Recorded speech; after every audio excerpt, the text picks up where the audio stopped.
Bonjour YouTube et bienvenue dans cette nouvelle vidéo, j'espère que vous allez bien et je suis très contente de vous retrouver cette semaine avec une vidéo. Donc comme vous l'aurez vu dans le titre, c'est une affaire criminelle qu'on va traiter aujourd'hui et d'un tueur en série, on peut le dire, qui s'appelle tout simplement Marc Dutroux, vous devez sûrement le connaître.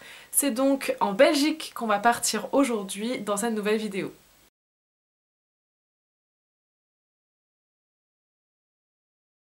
Marc Dutroux est né le 6 novembre 1956 à Ixelles, ou Ixelles, je ne sais pas vraiment comment ça se prononce. Il faut savoir que donc, dans sa famille, ses parents c'est donc Victor Dutroux et Janine Lowens, et lui, il est l'aîné d'une fratrie de 4 enfants, donc c'est une famille assez nombreuse. Et ce qu'on peut dire de son enfance, c'est qu'elle se déroule plutôt bien, mis à part, c'est vrai qu'au niveau scolaire, il y a beaucoup de perturbations qu'il subit puisqu'il se fait notamment renvoyer de plusieurs établissements scolaires. Malgré cette scolarité un peu perturbée, il obtiendra quand même à la fin de ses études son diplôme d'électricien, donc ça fait qu'en fait il va travailler dans ça plus tard. En parallèle de sa carrière, une fois donc qu'il arrive à être électricien, il commence à se prostituer. On arrive donc en 1975, il est âgé de 19 ans et c'est là qu'il va faire la rencontre de sa première épouse qui s'appelle Françoise Dubois. Ils se marient en 1976 et par la suite ils auront même 2 enfants qui vont naître de cette union qui sont Dany et Xavier. 5 ans plus tard, donc 5 ans après leur mariage, en 1981, Marc Dutroux entame une relation extra-conjugale avec celle qui deviendra plus tard sa seconde épouse et une complice assez forte dans tous ses crimes, qui s'appelle tout simplement Michel Martin. À l'époque, elle ignore son mariage, en fait son premier mariage, donc elle est sa maîtresse, mais elle ne le sait pas vraiment. Et c'est par la suite donc elle va le découvrir bien entendu, puisqu'en 1983, Marc finit par divorcer de Françoise pour se mettre définitivement avec Michel. Sa première femme, dont Françoise, se plaint beaucoup de toutes ses maîtresses et aussi de certaines violences qu'elle aurait pu subir au sein de leur couple. Donc il n'est plus avec sa première femme et Marc dans les années 80 il fait beaucoup, déjà il commet beaucoup de vols, donc c'est ses premiers crimes on va dire plus ou moins, et il voyage beaucoup aussi en Europe centrale d'où il ramène plusieurs jeunes filles qu'il va tout simplement séquestrer et violer face à sa femme, donc ça va être ses premiers crimes pour lesquels il va être condamné par la suite. Dans le même temps, donc, il est avec sa seconde épouse Michel Martin et ensemble ils auront 3 enfants, donc on a Frédéric, Andy et Céline. Eux, ils se marient en 1988 et ils divorceront 15 ans plus tard, juste avant l'ouverture du procès. Et pendant toutes ces années où ils ont été ensemble, vous l'aurez compris, ils vont être complices tous les deux de crimes absolument horrible, et ce jusqu'en 1996, et donc ils vont commettre des crimes de la séquestration, du viol de jeunes filles. Leur première condamnation, elle intervient en 1986 où ils sont arrêtés pour enlèvement, séquestration et viol de 5 fillettes. Donc ils sont arrêtés tous les deux, Michel est considéré comme la complice de Marc, et ceux-ci seront jugés en 1989 où ils seront finalement condamnés. Marc, lui, il sera condamné à 13 ans de prison et Michel, elle, à 5 ans pour complicité principalement. Sauf que, étant donné la suite que l'on connaît tristement, ils vont pas du tout faire toutes leurs années de prison puisque Michel sort au bout de 2 ans et Marc, lui, sortira en 1992. Donc là, on fait un petit bond dans le temps et on passe de 1992 à 1996. 4 ans se sont écoulés. Et en 1996, on arrive au moment de l'arrestation du couple Dutroux, donc Marc et Michel. Le contexte de leur arrestation, en fait, c'est tout simplement que depuis juin 1995, c'est vrai qu'il y a des jeunes filles qui disparaissent et les soupçons vont tout naturellement se porter vers le couple Dutroux, surtout qu'à ce moment-là, ça fait 4 jours qu'il y a des recherches assez actives pour Laetitia Delez, donc qui est une jeune fille qui a disparu 4-5 jours plus tôt.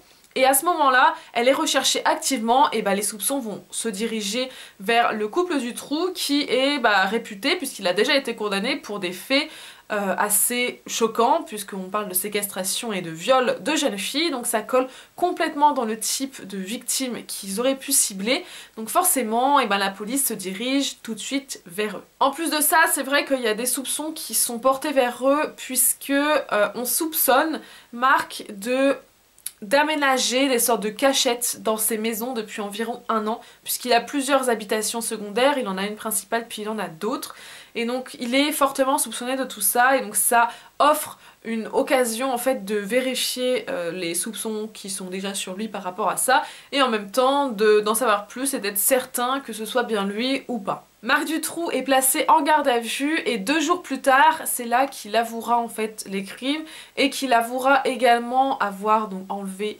2 fillettes, enfin 2 jeunes filles qui sont en ce moment même cachées chez lui dans sa cave. Donc en effet on retrouve donc Laetitia Delez et une autre jeune fille dans sa cave puisqu'il les avait emmurées. En fait il avait préparé tout un dispositif qui faisait que de l'extérieur on ne savait pas qu'il pouvait y avoir quelqu'un derrière le mur. Je vous mets une photo juste là, mais voilà, donc ça faisait qu'elles étaient cachées et donc quand ils découvrent la cachette, ils découvrent une pièce absolument immonde, extrêmement humide, absolument pas propice pour y être habité, enfin y être logé ou quoi.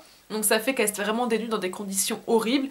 Et en plus de ça, depuis l'arrestation de Marc, Michelle, elle les laissait mourir de faim en fait. Elle n'allait pas les nourrir parce que elle dira aux policiers que c'est parce qu'elle avait peur d'entrer voir les fillettes et tout. Du coup en fait elle les laissait complètement mourir de faim, abandonnées à leur sort. À la découverte de cette pièce, on découvre donc 2 jeunes filles qui sont séquestrées. On a d'abord donc Laetitia Delez qui est âgée de 14 ans, qui elle a disparu de 4 à 5 jours et qui a été enlevée en fait dans une camionnette sur le chemin qu'elle avait l'habitude d'emprunter tout simplement. Et on découvre aussi avec elle une autre petite fille qui s'appelle Sabine Dardenne et qui elle est âgée de 12 ans et qui serait là depuis près de 3 mois. Donc ça faisait 3 mois qu'elle avait disparu et pendant tout ce temps elle était enfermée dans la cave de Marc Dutroux. Les 2 jeunes filles donc ont été séquestrées par le pédophile et par sa femme aussi dans leur maison à Marcinelle, mais ce qu'on va découvrir après c'est que elles sont loin d'être les seules victimes puisqu'on va faire le tour de ces autres résidences en fait et on va trouver 2 autres corps dans un premier temps qui sont le corps de 2 fillettes, Julie Lejeune qui est âgée de 8 ans et Mélissa Russo de 9 ans. On les retrouve enterrées sur une propriété qui était donc à Sars-la-Buissière,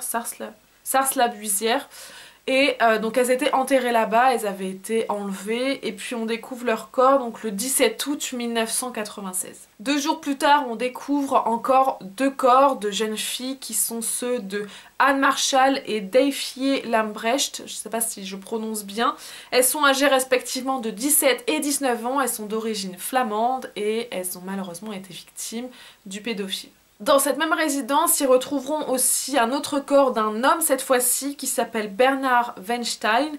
Et lui en fait c'était un ancien complice de Marc Dutroux dont il s'est débarrassé. Et à l'autopsie on constatera qu'en fait Bernard a de la terre dans les poumons, ce qui veut dire qu'il a été enterré vivant. À l'arrestation du couple Dutroux, on a aussi un autre personnage qui fait son entrée, il s'agit de Michel Lelièvre, qui est un complice en fait de tous ces crimes, et lui livrera d'autres informations en plus à la police, notamment le fait que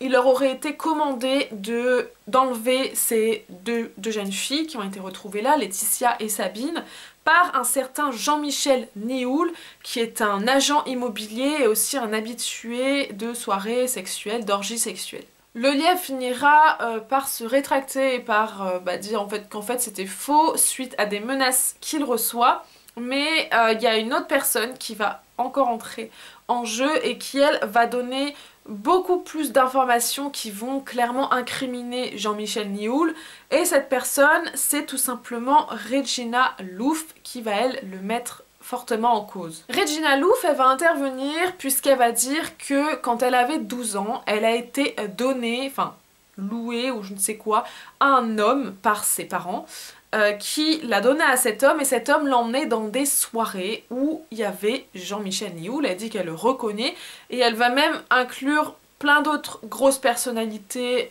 enfin des personnalités importantes, des hommes politiques, des choses comme ça.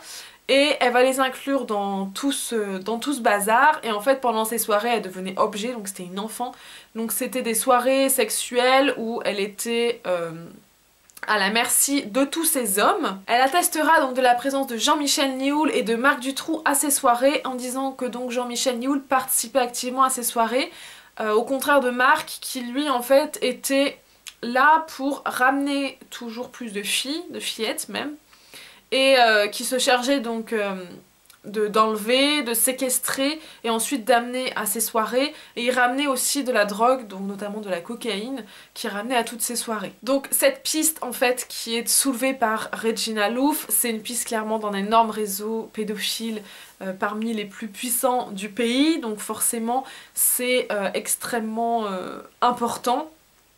Mais cette piste elle sera stoppée en 1998 parce qu'on considère que son témoignage est biaisé et qu'il sonne particulièrement faux à certains moments et qu'il n'y a en plus de ça aucune preuve réellement tangible, on va dire, de tout ce qu'elle peut dire.